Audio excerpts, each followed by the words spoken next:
Good evening, students. Now the next chapter, that is aggregate demand and and related concept. So in this chapter we are going to study regarding the whole economic demand, aggregate demand.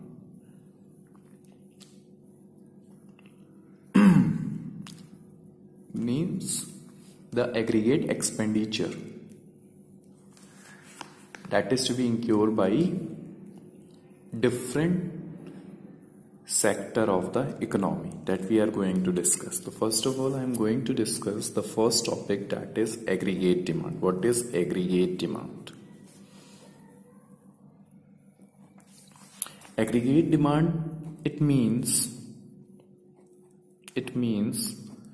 total value of all final goods and services which all sectors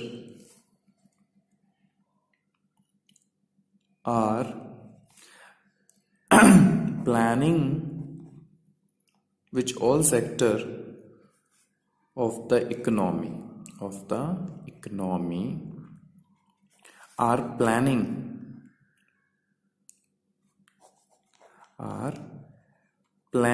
to buy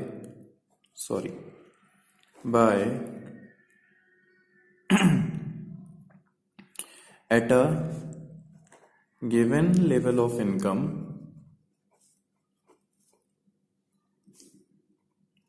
during an accounting year.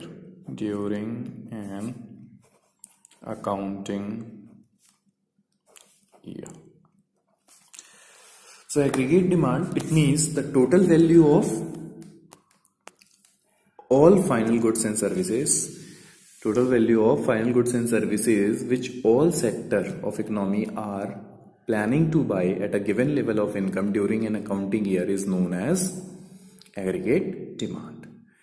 Aggregate demand is to be considered as aggregate expenditure. The expenditure which is incurred by all the sector of the economy which they are planning to buy, that is to be considered as aggregate demand. Aggregate demand, that is a planned expenditure. It is not an actual expenditure. It is a planned expenditure which different sector are planning to buy. Then it is not an actual expenditure of the economy. That is clear. Now the next topic of the chapter, that is component of aggregate demand. Components of aggregate demand. The first component, that is consumption expenditure. Consumption, or you can say household expenditure, and it is denoted as C. Capital C. That is clear to everyone? Now what is it? Consumption expenditure are those expenditure which is to be incurred by all the household on the purchase of goods and services are to be considered as consumption expenditure. If I am talking about this consumption expenditure, generally consumption expenditure is affected by the disposable income. Now what is disposable income? The income which is to be earned by the people. Among that income, what is to be utilized for consumption purpose, for consumption expenditure, is to be considered as disposable income. So higher the disposable income, more the consumption expenditure. That is clear to everyone. Next, second, that is investment expenditure. Investment expenditure, and it is denoted as I. It is denoted as I. So here the investment expenditure are those expenditure which is to be incurred by all the private firm on capital goods. The expenditure which is incurred by all the private firm on capital goods are to be considered as investment expenditure. That means addition in the capital stock such as plant and machinery is to be purchased by firms, tools and equipment. So these expenditure is to be incurred by private firm are to be considered as investment expenditure. As for simplicity to understand the concept of aggregate demand, this investment expenditure are to be considered as autonomous, means constant expenditure. The expenditure which is to be incurred by firm, it is to be considered autonomous, or you can say constant. That is clear. Next, that is third component, that is government expenditure. It is denoted as G.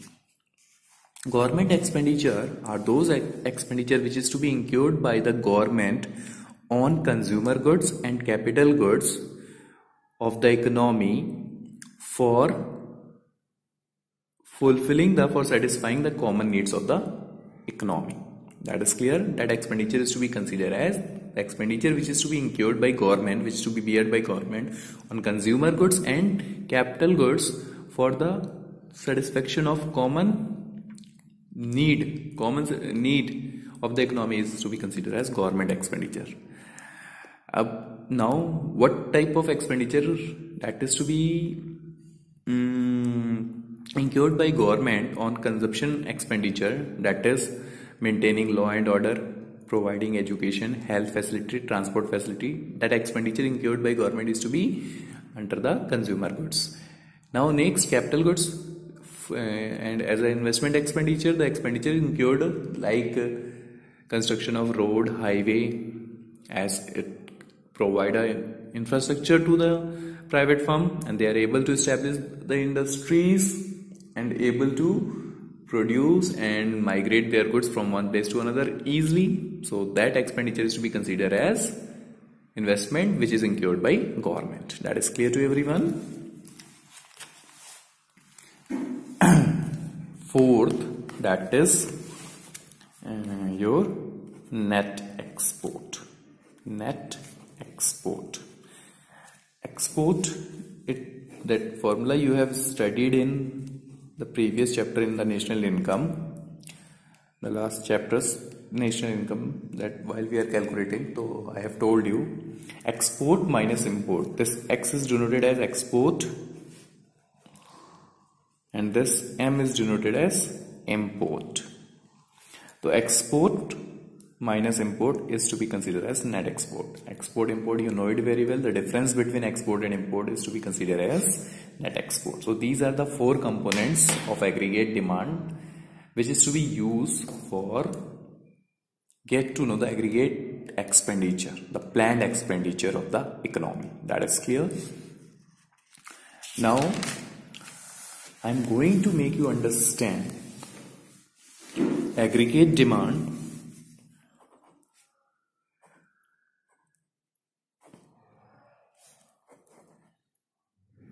with the help of, but with only taking two model sectors, that is consumption and investment. Consumption and investment expenditure we will take for get to know aggregate demand.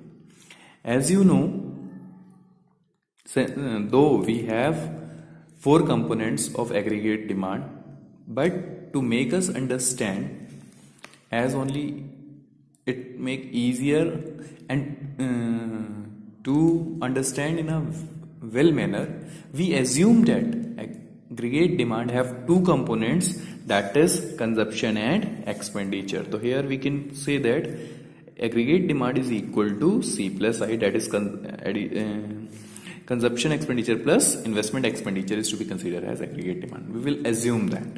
That only two components are there to make it easier to understand this concept with the diagrammatic representation with the help of graph and schedule. So I am going to make first schedule and then graph.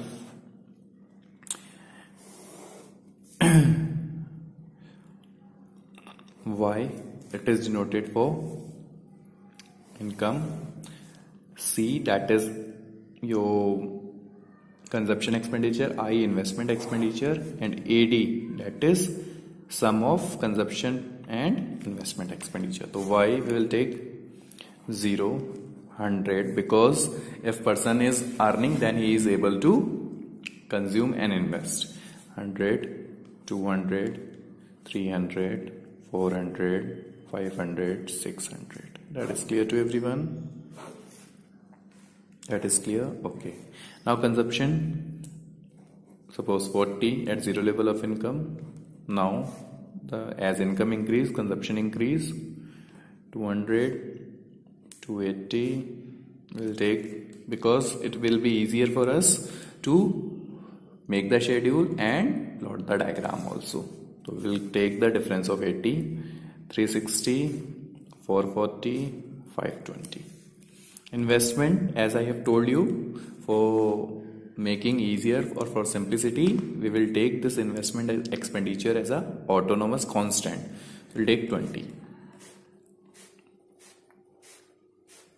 Okay, now as I have told you, for finding aggregate demand, we will get the sum of C plus I. We will go with the C plus I. Then put 60 first at zero level of income, then 140, 220, 300, 380, 460, 540. Now, as you have seen in the schedule, at zero level of income, there is some consumption, because as you have started anything, so for surviving in the life, the person have to consume something, either he is earning or not. So at zero level of income, there is some consumption, just because I have taken at zero level of income 40 rupees as a consumption expenditure. That is clear to everyone? Clear? Okay. Now with the help of this, I am going to plot the diagram. As you have seen in the schedule, the investment expenditure, we will take output over here, and investment and consumption expenditure we will take here. We will take here. That is clear? Income, or even it can be considered as income also. Income we will take on the here and then. Okay? As you have seen in the schedule, income is constant. So suppose it is 20, we will take this 20 over here, and it is constant. So obviously we will draw the horizontal straight line that is parallel to x-axis. That is clear? It is investment, that is autonomous investment. Clear? Now as zero level of income, there is some consumption. So the consumption curve will be drawn from above the origin. Above the origin, just reason because at zero level of income there is some consumption. So we are going to draw, that is consumption curve. As you can see, even at zero level of income there is some consumption and investment. So by adding it, it is also drawn above the origin, that is started from there. This curve is to be considered as AD, that is C plus I. C plus I. That is clear to everyone? This gap is nothing. This is gap. It is to be there just because while it is a consumption curve, and we will add this investment in that, then we will get our aggregate expenditure, the planned expenditure. That is clear? Okay. Now this is a representation of aggregate demand, diagrammatic representation of aggregate demand, with the help of this schedule. That is clear to everyone. Now if you can see that this AD curve we will get by while we are getting the sum of consumption and investment expenditure. Even you can see that even at zero level of income there is some consumption. The consumption is positive. The reason I have told you that there is some minimum consumption even the income is zero, because people, they require their basic needs especially for surviving themselves. So that's why when the person is earning zero, at least he is consuming something. That's why it is zero.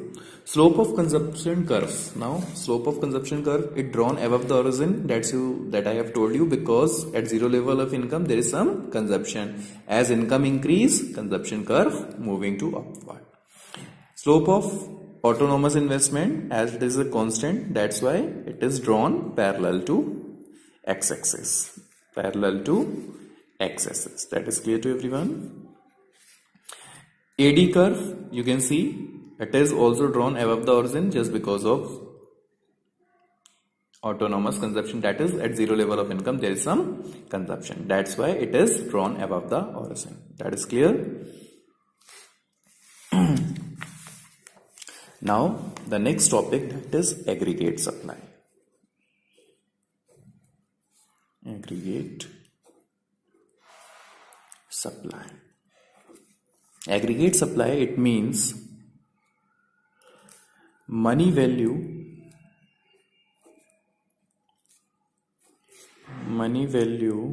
of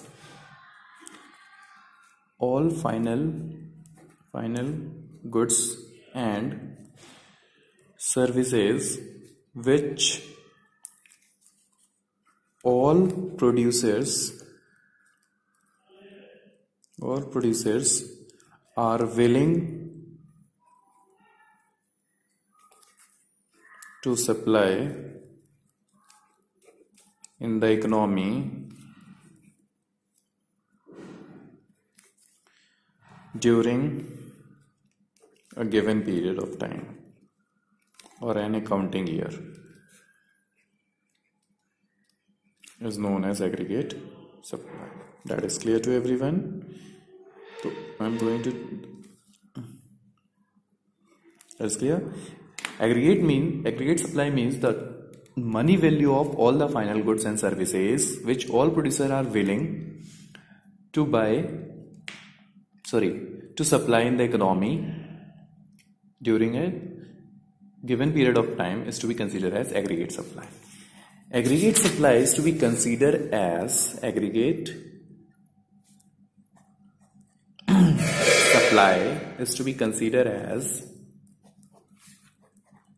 national income. Means aggregate supply is equal to national income of the country. Aggregate supply, why it is to be considered as equal to national income? Because total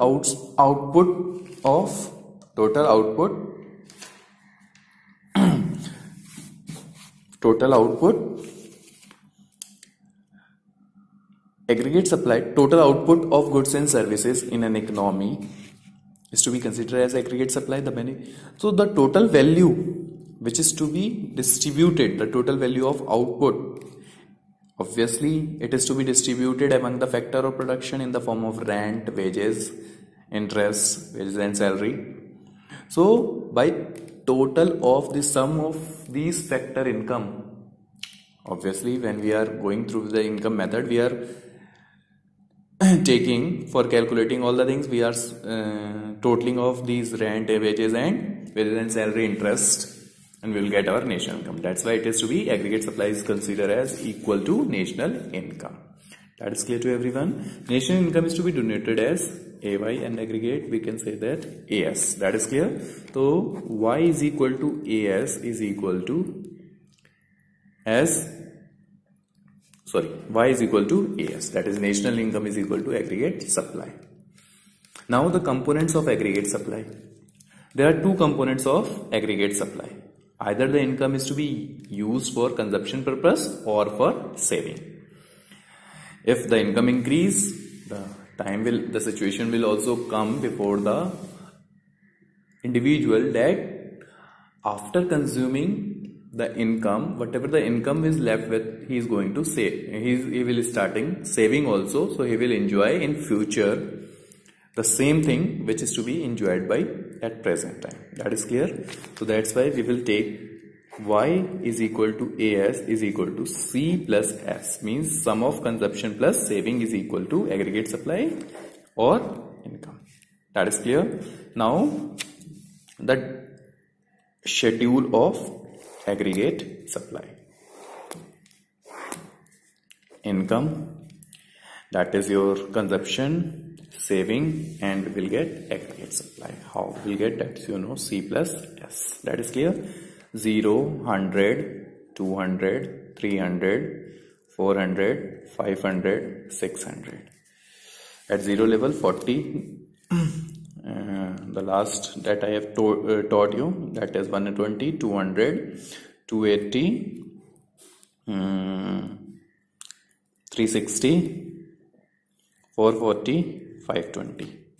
Now the formula for calculating national income, that is c plus s. Suppose if we find s, if we want to find s, the saving, what we have to do, we will deduct this consumption from income. So 0 minus 40 minus 40.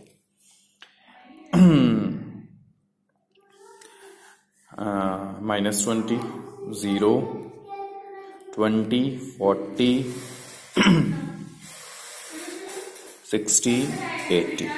Now we will find aggregates. 40 minus 40, 0, 100, 200, 300, 400, 500, 600. We will get our aggregates. Now I am going to plot the graph and representing the diagram of aggregate supply. As I have told you, income we will take on x-axis and aggregate supply, or you can say consumption and saving will take on the y-axis. Now according to that, as income you can see that 0, 0, 100, so it will be drawn like this upward, making an angle of 45 degree, 45 degree angle. So this is the aggregate supply curve. That is clear. It is drawn from 0 origin just because income is equal to aggregate supply. When income is 0, aggregate supply is also 0, because whatever, if he is not earning, the saving will be negative just because aggregate supply is 0. That is clear to everyone. Now the next topic, that is consumption function. That means the functional relationship between consumption and its income, and income is known as consumption function. The functional relationship between consumption and income is known as consumption function. It means that suppose this is the total income, and out of that income, what you are consuming, out of that total income, what you are consuming is to be known as propensity to consume. Propensity to consume. That is clear. Now the next topic, that is types of propensity to consume.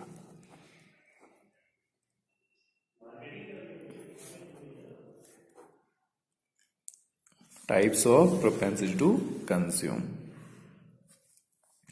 First, that is average propensity to consume. Average propensity to consume. It means ratio of consumption expenditure, ratio of consumption expenditure corresponding to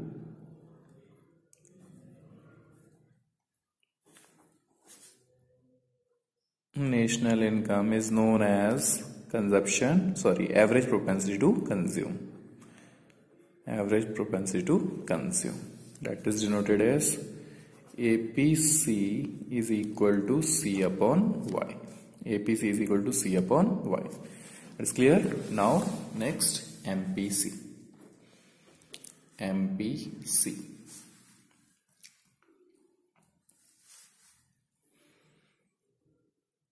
Marginal propensity to consume. The next type is, first is average propensity, second is marginal propensity to consume. It means ratio of change in consumption expenditure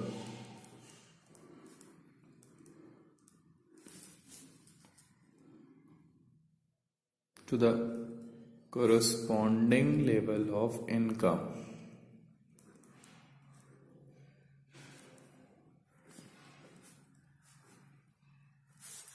is known as marginal propensity to consume. It is to be like delta C upon delta Y. Change in consumption expenditure, that's delta is to be denoted by for changes. So change in consumption expenditure due to corresponding change in income, that is to be considered as marginal propensity to consume. That is clear. Next, that is saving function. Saving function. If I am talking about saving function,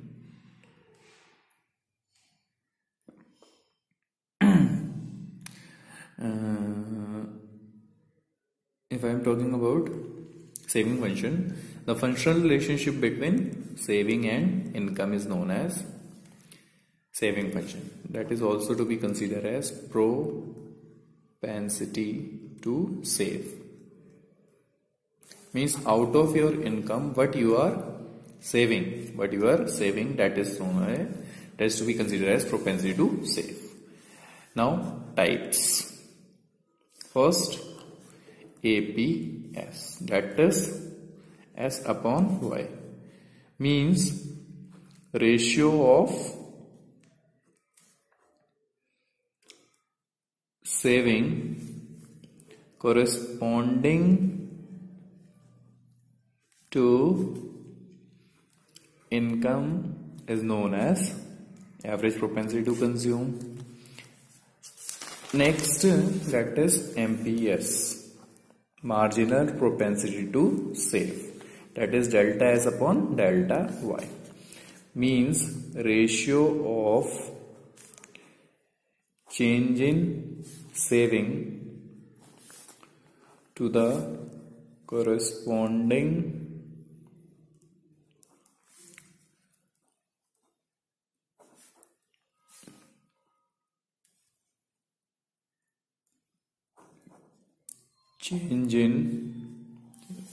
change in income or total income is known as marginal propensity to save. That is clear to everyone.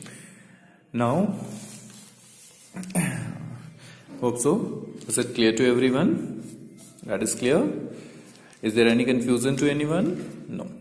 Okay.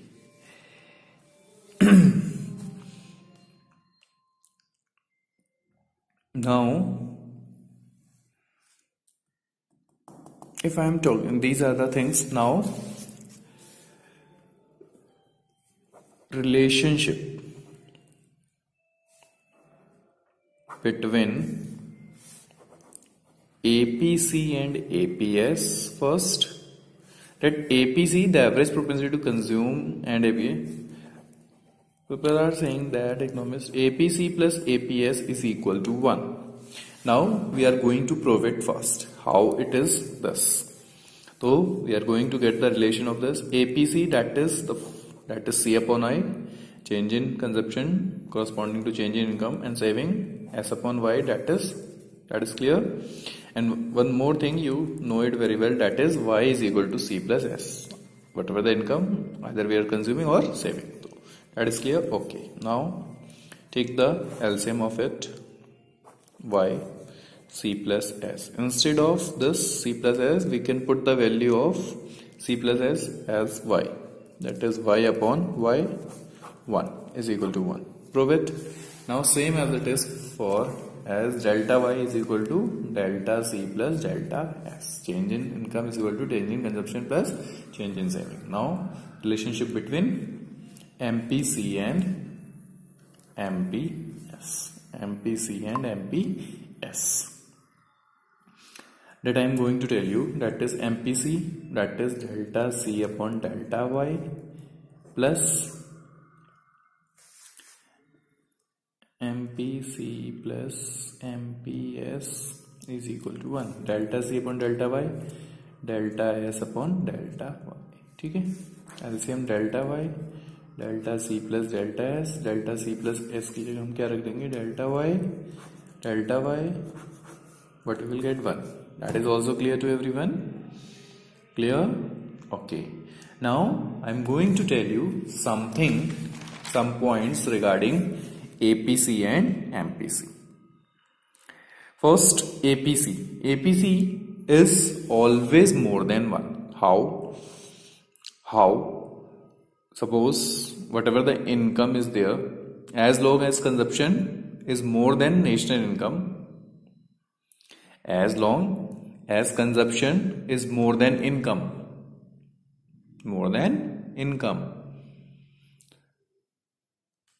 at that point, till that point, APC always more than 1. The value of APC always come more than 1. When APC is equal to 1,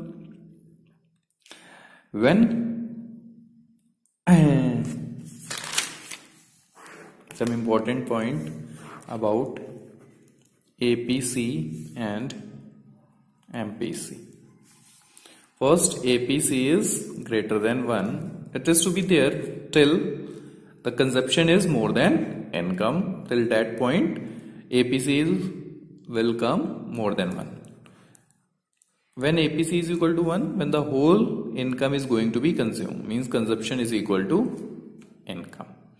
When APC is less than 1, when consumption is less than the income, means people start saving and consuming less, and the income is more. That at that situation, APC is less than 1. That is clear to everyone. APC can never be 0, because at 0 level of income there is some consumption. At 0 level of income there is some consumption. That is clear. Now the value of MPC is vary, the marginal propensity to consume. It's the value of it. It's always vary between 0 to 1. 0 to 1. The marginal propensity to consume is more than that of rich, because poor people spend when their income is going to be changed, they are utilizing as a consumption expenditure, means their consumption is also increased. But if we are talking about rich people, their consumption expenditure remain same, either the income is increase or decrease. That's clear. MPC fall with success as income increase, MPC fall. As income increase, MPC fall. MPC fall. Why? Because when the income is going to start, some portion of the income is going to be keep as a saving by the earner, by the individual. That is clear. Now some important point about APS and MPS. APS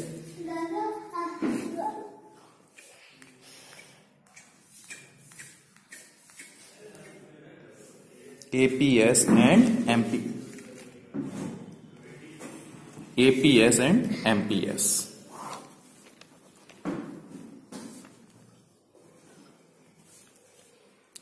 APS can never be 0 or more than 1. Can never be 0 or can never be more than 1. That is clear. APS can be 0. APS can never be can never be 1 or more than, APS can never be 1 or more than 1, because it cannot be possible that the whole income going to be saved or the saving is going to be increased and consumption, they are not consuming anything. Next, APS can be zero when consumption, the whole income is going to be consumed. When the whole income is going to be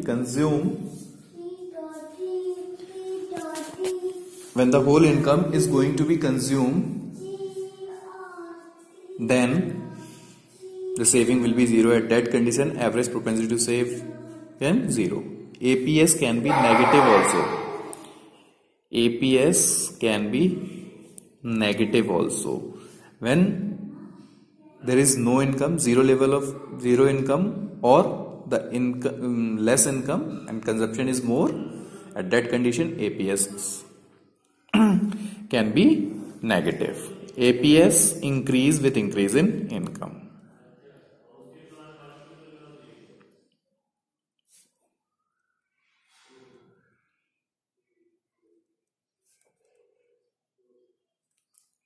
Now the next point, that is of MPS.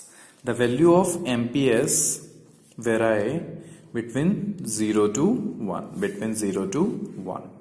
That is clear. As the reason is that because whatever the additional income is to be earned by the person, it's not going to be saved or not going to be consumed the whole income. That's why MPS can delta C, when delta S is 0, MPS is 1. When the whole income is going to be consumed, and that is 1. So additional income, either the entire additional income is consumed, at that condition the value of MPS is 0, or when the whole income is going to be saved, then MPS value is 1. That is clear. Now the next topic, that is the important topic. So before it, I am going to tell you the equation of consumption and saving function. Equation of consumption function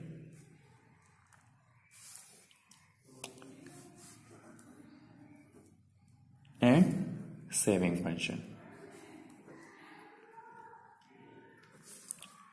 Consumption function equation is C is equal to C bar plus MPC into Y. Here C is consumption, C bar is autonomous consumption. It is to be considered autonomous at 0 level of income. Whatever the consumption is there, that is to be considered as autonomous consumption. MPC is, that is marginal propensity to consume.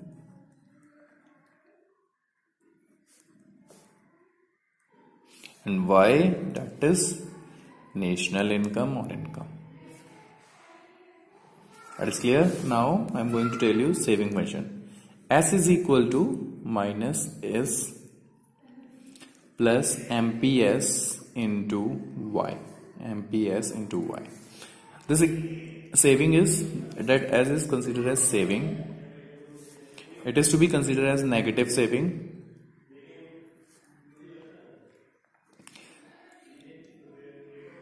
If this value is not given and in the question this value is given, so we will take whatever the value is given, we will take a negative, that will become our negative saving. That's, you know it, where at 0 level of income there is some consumption, and at that point the negative saving will be there. That is clear. So we will take that value as a negative saving. That is clear.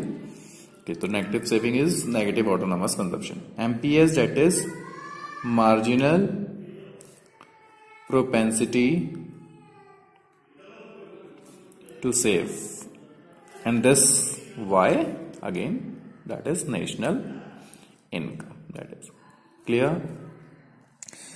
This equation I am telling you that will be workable in the next chapter. I will go with the income multiplier chapter, and that numerical portion are there, so we will be use these formulas and that is clear. Now the next topic of important topic, that is derivation of saving curve from consumption curve. Derivation of saving curve from consumption curve.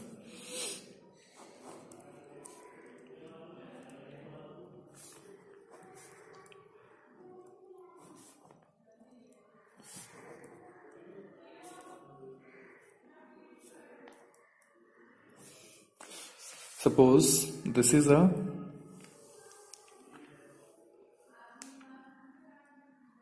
consumption. This is a graph for where we can plot consumption curve, and this is a graph where we plot saving curve. And how we will derive this? As you know, at zero level of income, the consumption curve that we have drawn while I have taught you about consumption curve, about aggregate demand and consumption curve. So this is in a 45 degree, as seen in the diagram. You can see that this is 45 degree, that is a saving curve. It is to be considered as income curve, and this to be considered as national income. That is clear. Okay, that is clear to everyone. I should take from here, so we will get okay, no problem. As you have seen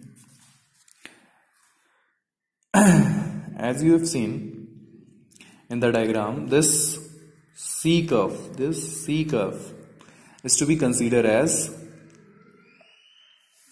that is a AD curve. Now we need consumption curve. So from here we will draw. This is C curve. This is AD curve. Okay. Now you can see this dotted curve, that is to be considered as consumption curve. Here income, here consumption expenditure, here saving, here income. That is clear. Okay. Now you can see that as seen in the diagram, this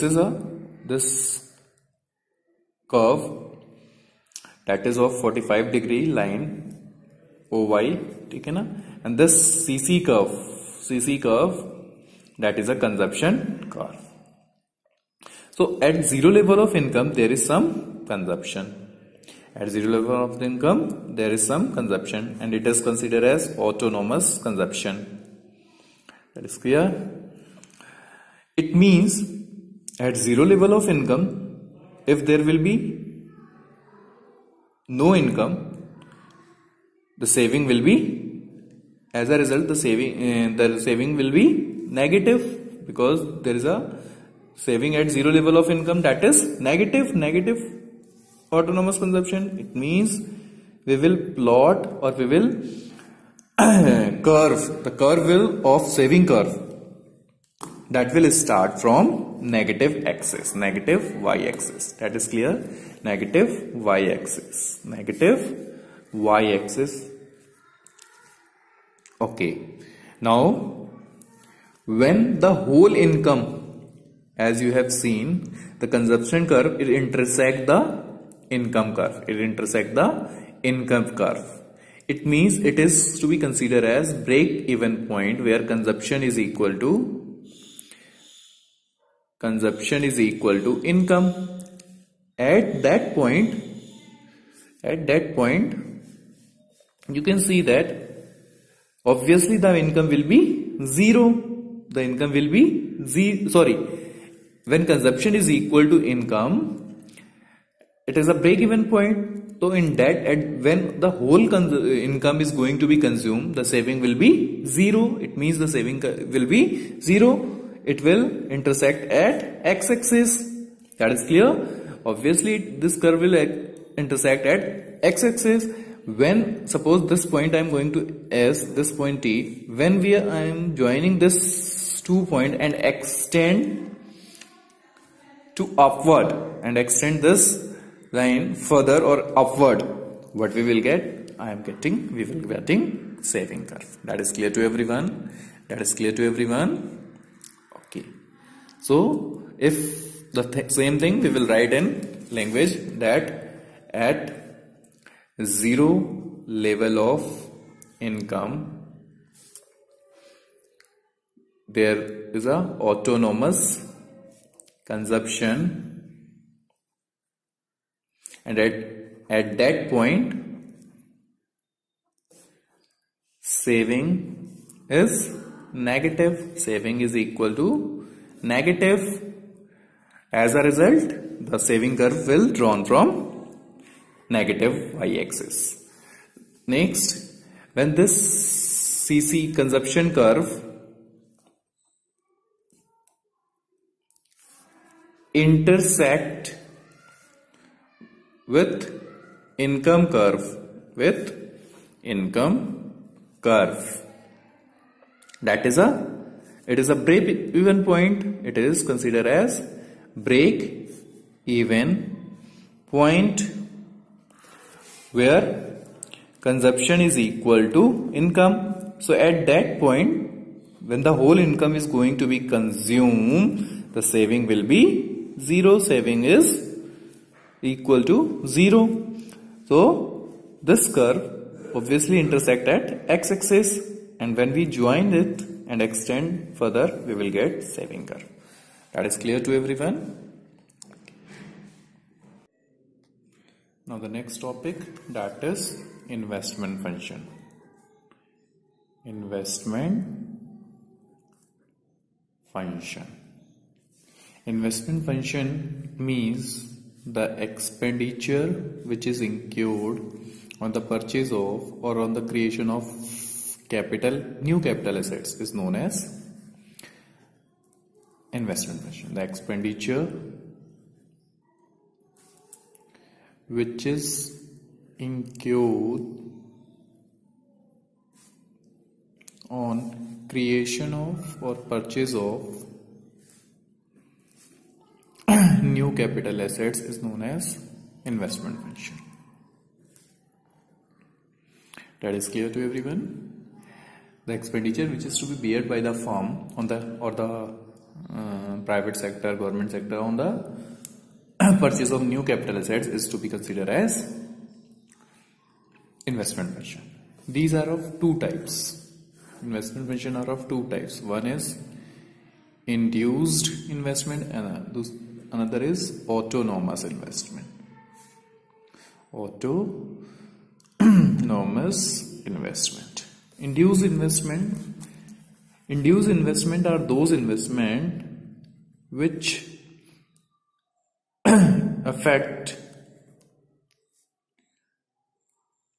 can be change or affect by change in different level of income.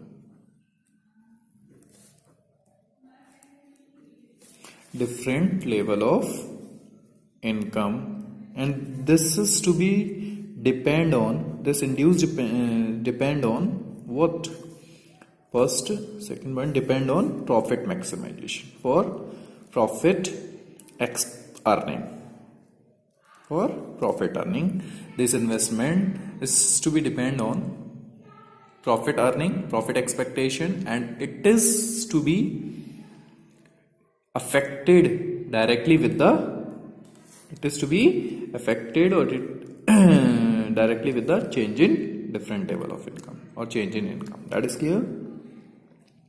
Next, that is Mostly this induced type of investment is to be done by private sector. That is clear.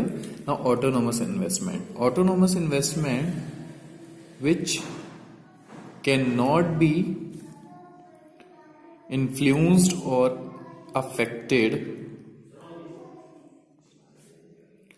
by change in level of income, and it is not done for profit maximization, it is for serving of society. And these autonomous investment, it is to be done by incurred by government sector. That is clear to everyone. So these are two types of investment. Now I am going to tell you the next topic, that is determinants, or we can say factor. Obviously everyone have to keep some factor in their mind before investing on the purchase of capital assets or on any project. So these are determinants of investment. I am going to make you understand. These are also determinants, means factor that I have told you.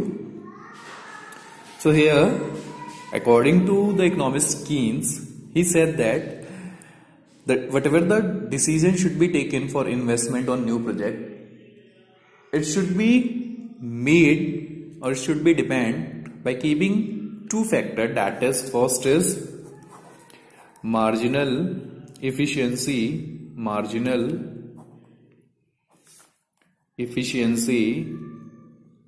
of investment. So firstly we are going to understand this, and then next point, the other factor. Marginal efficiency of management, that means the expected, marginal efficiency means expected return from an additional investment. If the person is going to invest additional investment, then what? Obviously he expects some return. So how much return is to be there? That is marginal efficiency of the efficiency. Expected return, that is rate of return, we can say rate of return from an additional investment is known as marginal efficiency of investment. And this marginal efficiency of investment is depend on two factors. First is supply price. Supply price is the price on which the new capital assets can be supplied or replaced. For example, supply price is a price at which the new capital assets be supplied or replaced. For example, suppose a private firm, if they are going to purchase one machinery and it can be replaced in place of old machinery, then this 10,000 is what? Supply price. This 10,000 is supply price. The another factor, that is prospective yield. Prospective yield means the net return which is expected from the capital assets for over its lifetime. Means over its lifetime how much net return we are expecting, that is prospective yield. For example, if the given machine, whatever the machine we have purchased, that machine, from that machine the person is going to be on 1200, and the running expenses, the expenses which is to be incurred by the firm on running and maintenance of it, so we are going to deduct this 200, that is expenses. So prospective yield is 1000.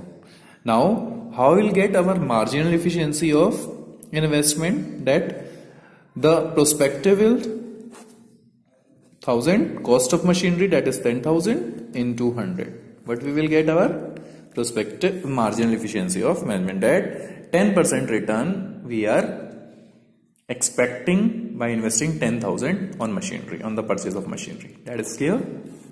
Now that is the first determinant of investment. Second determinant, that is rate of interest. Rate of interest, it is the cost of borrowing, means it is the rate which is to be charged by the borrowers on from which we have borrowed the fund. On that they have to charge some interest. That interest is known as, that is rate of interest. And in definition, cost of borrowing money for financing the investment, for funding the investment, that is to be considered as a rate of interest. Now I am going to compare this marginal efficiency of investment and rate of interest. This is cost of borrowing for funding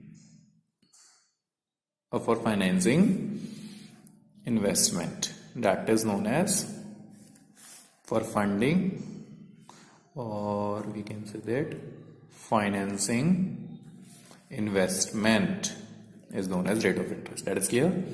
Now I am going to compare these both the factor, that is marginal efficiency of investment and rate of interest.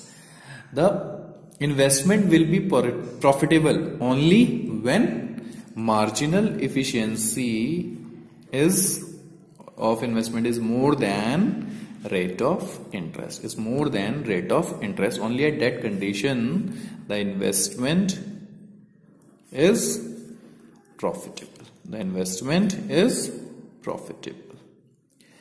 And suppose if this ROI is more than, then it is not profitable. We cannot select that project.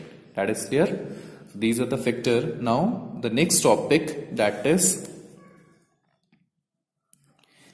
ex ante and ex post saving and investment. So before that, firstly I am going to tell you ex ante and ex ante saving and ex ante investment. Ex ante saving and ex ante investment, and also ex post saving and ex post investment. That is clear. It is not a differentiate. I am not differentiating in. I am making the column to make you understand. That is clear. So first of all, I am telling the meaning of ex ante and ex post. The meaning of ex ante, that is planned. If we are planning something. Ex post, what is actual, the realization, that is ex post. The actual value is it is to be considered ex post, and planned, that is ex ante. That is clear. Next, now I am going to tell you ex ante saving and ex ante investment. First, ex ante saving. Ex ante saving are the amount of saving which household, obviously household are going to save, household are plan to save.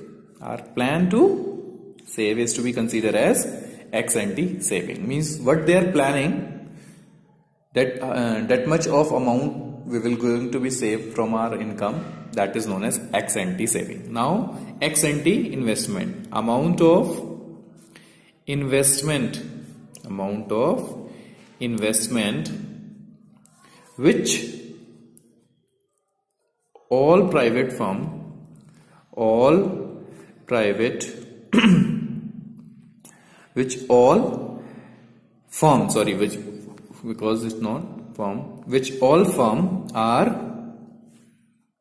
plan to invest. Means what they are, all the firm, what they are planning, that much of amount we are going to invest in the economy, that is known as ex ante investment. That is clear to everyone in the economy, obviously.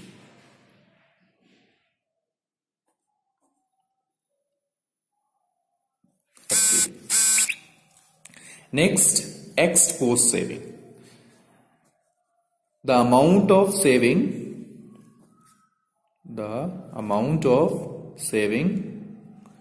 or we can say the actual amount of saving in an economy is known as ex post saving. That is what actually it is to be saved by economy. जो economy में actually save हुआ है, that is to be consider as what? Ex post saving. Ex post investment, actual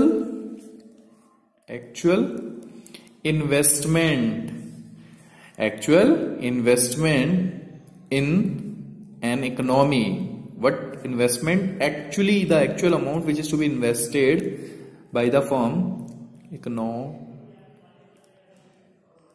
it is to be considered as ex post during a year. That is to be considered as what? That is to be considered as ex post investment. That is clear to everyone? Ex ante means planned, ex post means actual, what actually done. That is clear. Now the last topic of the chapter, that is full employment and involuntary employment. So first of all I am going to make you understand full employment. Full employment, it means it is a situation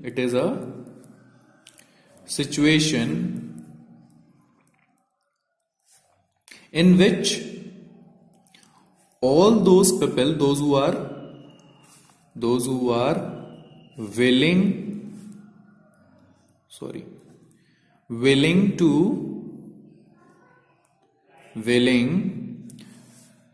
and able to able to do the job at existing wages rate, whatever the wages rate is going at that rate, at existing wages rate, and get work also. That is to be considered as what? Full employment. It is a situation in which all those people who are willing and able to do the work at existing rate and they are getting the work in the economy, it is to be considered as full employment level. That is clear. It means all the resources of the economy are going to be fully utilized. None of the person is going to be sitting idle or they are not having any type of job. Those who are willing and able to do the job. Those who are willing and able to do the job. That is clear. It's good to like this. Okay. Now, under full employment also, there is some chances of unemployment. That is of two types. One is frictional. Under full employment,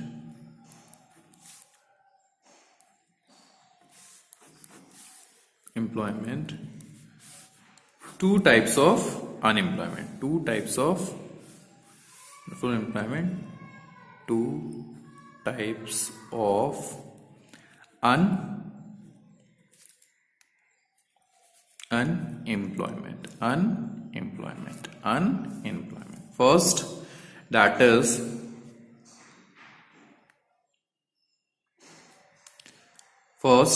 is frictional. Under frictional unemployment, the people become temporary unemployed, which is means under this, it is a period where worker leave one job and join some other job. The gap between the leaving of one job and joining of other job, that is to be considered as frictional unemployment. That is here. Next is structural unemployment. Structural unemployment under full employment, it means the qualification or the people remain unemployed because of the mismatch of unemployed person and the demand for a specific type of worker. For example, suppose it is a period in which suppose the organization is going to be computerized. So worker, they don't have knowledge of computer, so he will employ till that period till he is not going to learn some computer course, or the person will not get any training from the firm. At that period, he is to be considered as structural unemployed. That is clear to everyone? Okay. Now the next topic, that is involuntary unemployment. Involuntary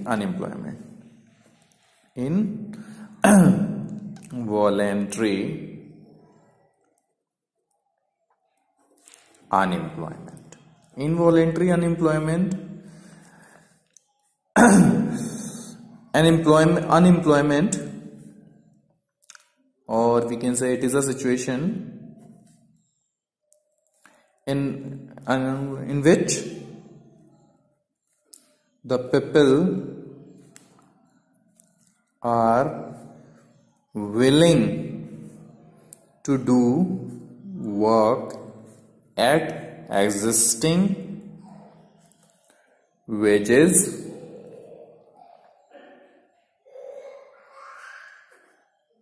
rate, but they are not getting, but they don't get work. They don't get any work is to be considered as involuntary unemployment. Involuntary unemployment. That is clear? It is a situation in which the people are willing and able to do the work, at existing wage rate, but they do not get any type of work. That situation is to be considered as involuntary unemployment. One more is there, that is voluntary. Obviously, we need to know voluntary unemployment also. That is also not tough. It is also easy one. It is a situation